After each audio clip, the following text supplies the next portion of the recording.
movies for black girl nerds.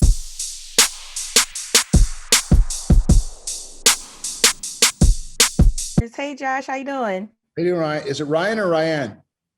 Ryan. Ryan, all right. Everybody pronounces it differently because they look at it, but yeah, it's just Ryan. That's all right. Nice to meet you.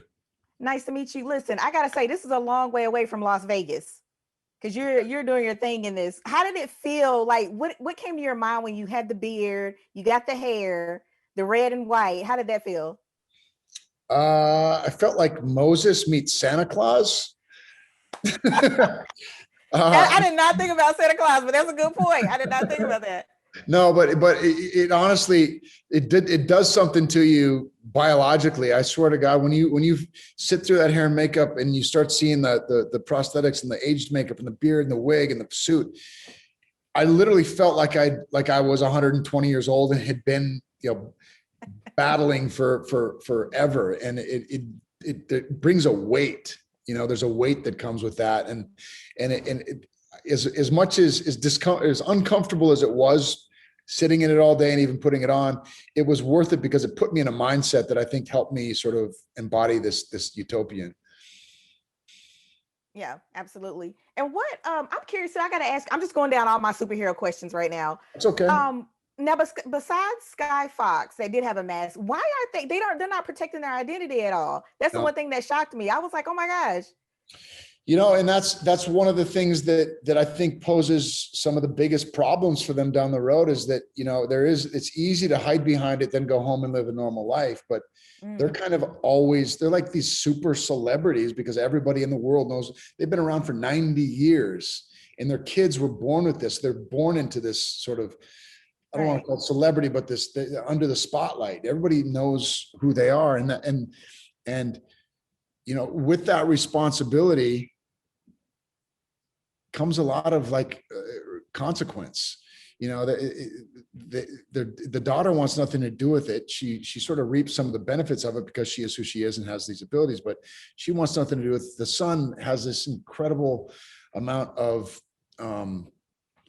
I put all of these expectations on him that are impossible to live up to, both from the public and from his own father, which ultimately makes it really hard for me to connect with him because I was so busy being this guy for so long that now I'm looking back and wishing I'd have been more present as a father.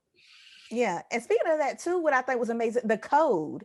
And I never thought about all of us every day living with a code, especially the world we're in now.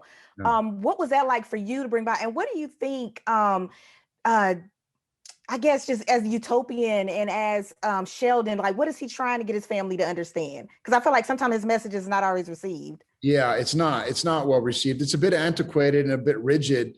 And I think that's met with a lot of resistance from the public and from his own family. But I feel like his intentions were always good. His intentions are always to serve and help.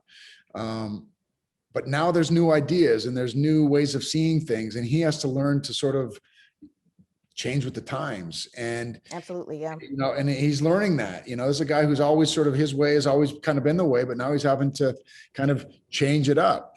But there is a lot of like his belief that we do not kill. For me, I'm like, yes, I don't know if somebody's trying to kill my dad, my dad or my son or something, I'd probably take him out first. But no matter what, we don't do it. And he says in the story, lethal force without due process is not justice. Yeah. And there's something powerful about that, especially in today's day and age. And I think that his intentions are in the right place, but they're not always well received.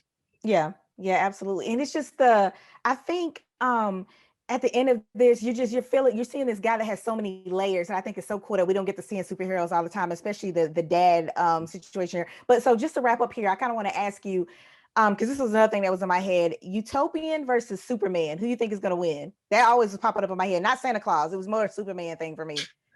Well, Superman was born with this stuff and the utopian was not. Remember, he was 30 years old when he got these powers. So I think he understands, yeah. I think he understands the human side of it a little bit more than maybe Superman does. And it depends on what era we're talking about. The utopian you got me on that one. He's sort of at the end of his superhero career. He's like that old cagey vet who maybe isn't as isn't as wily as he used to be. So I'm always going to bet on the utopian, but, you know, I think other people might disagree. Listen, when they see Jupiter's Legacy, I don't know. It's gonna be a battle because I love seeing it. Thank you so much for talking to me. I really appreciate it. Thank you, Ryan. I appreciate you.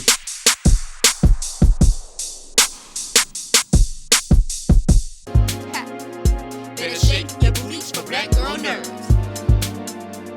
Better shake your booties for black girl nerves.